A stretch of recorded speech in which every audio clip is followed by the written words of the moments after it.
ঈদ উপলক্ষে টানা ৭ দিন বন্ধ থাকার পর দিনাজপুরের হিলি স্থলবন্দর দিয়ে ভারত বাংলাদেশের মধ্যে আমদানি রপ্তানি বাণিজ্য শুরু হয়েছে।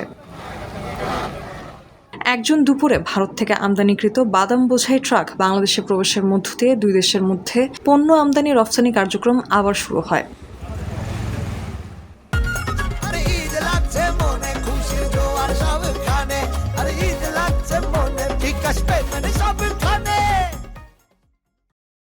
দীর্ঘ ছুটির পর বন্দরের কার্যক্রম চালু হয় শ্রমিক, ব্যবসায়ী ও পরিবহন সংশ্লিষ্টদের মধ্যে কর্মচাঞ্চল্য ফিরতে শুরু করেছে। তবে ব্যবসায়ীদের দাবি, বন্দরের কার্যক্রম পুরোপুরি স্বাভাবিক হতে আরও 2-1 দিন সময় লাগতে পারে।